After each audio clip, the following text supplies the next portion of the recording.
Dear students, welcome to Learning Management System of Superior Group of Colleges. Dear students, आज हमारा FSC part 1 का chapter number 11 reaction kinetics का first topic है, जिसमें हम देखेंगे कि केमिकल काइनेटिक्स या रिएक्शन काइनेटिक्स क्या है। इसके बाद रेट ऑफ रिएक्शन, उसके यूनिट्स देखेंगे और फिर इंस्टेंटेनियस रेट और एवरेज रेट और लास्ट में स्पेसिफिक रेट कांस्टेंट को डिस्कस करेंगे। सबसे पहले देखते हैं reaction kinetics. Reaction kinetics chemistry की एक ब्रांच है जिसमें हम केमिकल रिएक्शंस को डिस्कस करते हैं और साथ साथ देखते हैं कि कौन से फैक्टर्स हैं जो केमिकल रिएक्शन को अफेक्ट कर सकते हैं। Means it deals with the chemical reactions, with the rates of chemical reactions, factors affecting the rate of chemical reaction, mechanism of the reaction, order of the reaction। तो ये सारी चीजें mechanism, order of the reaction, rate of reactions and factors that affect the rate of reaction, इन सारे factors को हम reaction kinetics में discuss करते हैं, इसको हम chemical kinetic भी कहते हैं। नेक्स्ट है types of reactions. Types of reaction एक सिंगल स्टेप रिएक्शन होते हैं और दूसरे मल्टी स्टेप रिएक्शन। ऐसे रिएक्शन जो एक ही स्टेप में होते हैं उनको सिंगल स्टेप और जो एक से ज्यादा स्टेप में होते हैं उनको मल्टी स्टेप रिएक्शंस कहते हैं। जो सिंगल स्टेप रिएक्शंस होते हैं उनका वही स्टेप रेट डिटरमिनिंग स्टेप होता है, लेकिन जो मल्टी या पॉली स्टेप रिएक्शंस होते हैं, जो रिएक्शन एक से ज्यादा स्टेप में होते हैं, जैसे मीथेन से कार्बन टेट्राक्लोराइड का बनना, तो उनमें जो सबसे स्लो स्टेप होता है that is rate determining step. Next है types of reactions on the basis of chemical kinetics on the basis of rate of reaction. Rate of reaction की बेस पे फास्ट रिएक्शंस होते हैं। फास्ट रिएक्शंस जो होते हैं आमतौर पर ये आयोनिक रिएक्शंस होते हैं, द रिएक्शंस बिटवीन आयन, जैसा कि रिएक्शन है between sodium chloride and silver nitrate. जो आयोनिक रिएक्शंस होते हैं ये ऑलमोस्ट 10⁻⁹ सेकंड्स में कंप्लीट हो जाते हैं। ये इतने फास्ट रिएक्शंस होते हैं। नेक्स्ट है हमारे पास इसकी दूसरी टाइप मॉडरेट रिएक्शंस, जिनकी मॉडरेट स्पीड होती है, जैसा कि हमने चैप्टर नंबर 8 में पढ़ा था, hydrolysis of ester to form alcohol and carboxylic acid. और फाइनली स्लो रिएक्शंस।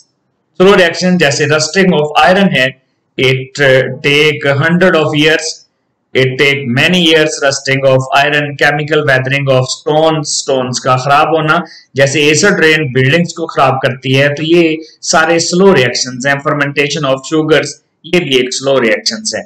तो ये तीन टाइप्स होगी, फास्ट, मॉडरेट और slow, on the basis of kinetics on the basis of rate of reaction। Next है mechanism of chemical reaction. Chemical reaction single step में भी हो सकता है, केमिकल रिएक्शन मल्टी स्टेप भी हो सकता है। अब रिएक्शन जब मल्टी स्टेप होगा तो उसमें जो सबसे स्लो स्टेप होगा that will be a rate determining step. और इसके साथ साथ रेट ऑफ रिएक्शंस को कई फैक्टर जो है वो अफेक्ट कर सकते हैं, जिनको इंडस्ट्री में प्रोडक्ट्स को इकोनॉमिकल बनाने के लिए उन फैक्टर्स को भी ऑप्टिमाइज करना जरूरी होता है। ये सारी चीजें हम जो फैक्टर्स हैं ये आने वाले लेक्चर्स में देखेंगे। अब है रेट ऑफ केमिकल रिएक्शन।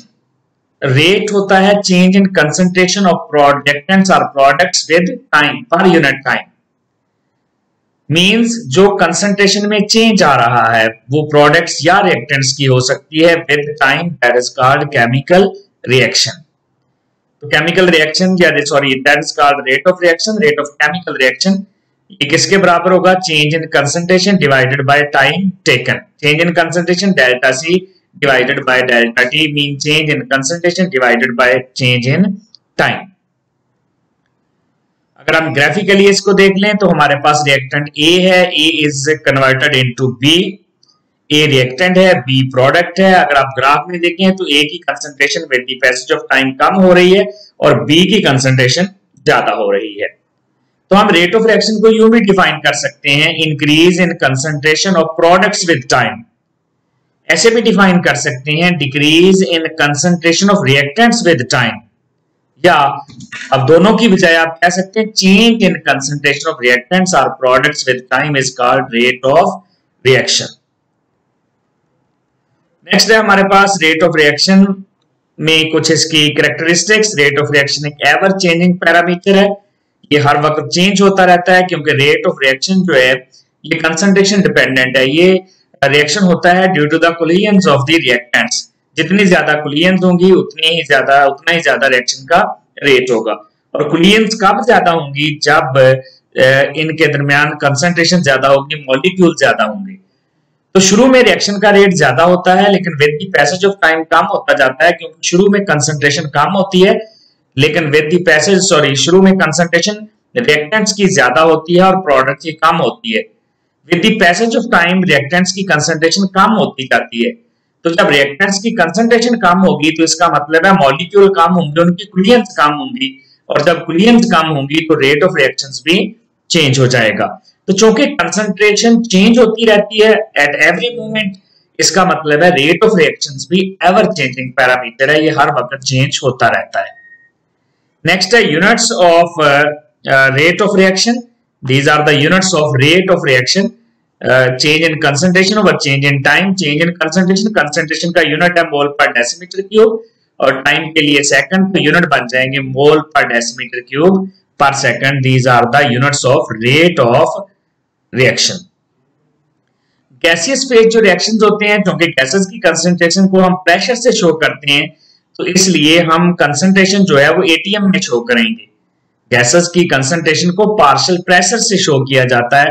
क्योंकि पार्शियल प्रेशर से शो करते हैं तो हम यहाँ पर कंसंट्रेशन मोल पर डेसीमीटर क्यूब की बजाय एटीएम यूज करेंगे, तो ये हो जाएगा एटीएम पर सेकंड फॉर गैसियस रिएक्शंस जिनमें गैसेस इन्वॉल्व होती हैं।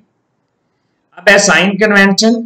जो रेट ऑफ रिएक्शन है उसको एक्सप्रेस कैसे करते हैं? फॉर एग्जांपल हमारे पास एक रिएक्शन है, A goes to B, A reactants है और B प्रोडक्ट्स हैं।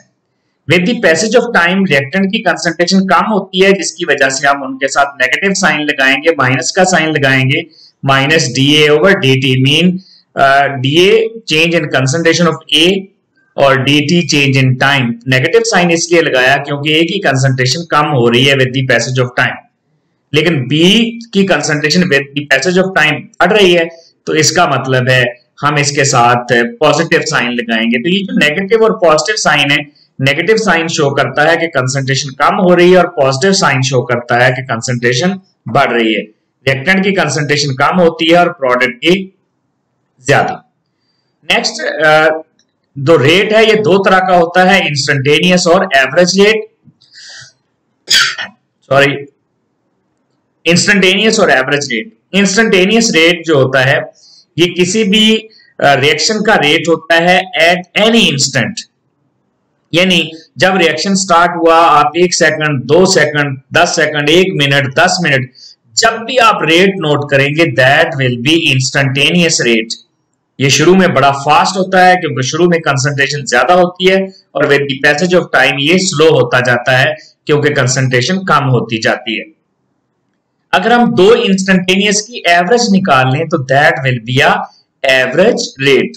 कोई भी दो इंस्टेंटेनियस रेट आप फिक्स कर लें, एक 10 सेकंड है, एक 15 सेकंड है, तो दोनों पे जो रेट है, रेट ऑफ रिएक्शन की वैल्यू आई है, आप उसकी एवरेज निकाल लें, that will be a average rate. अगर दोनों का कंपैरिजन करके हम देख लें तो इंस्टेंटेनियस और एवरेज रेट इक्वल होते हैं for only one instant in any time interval.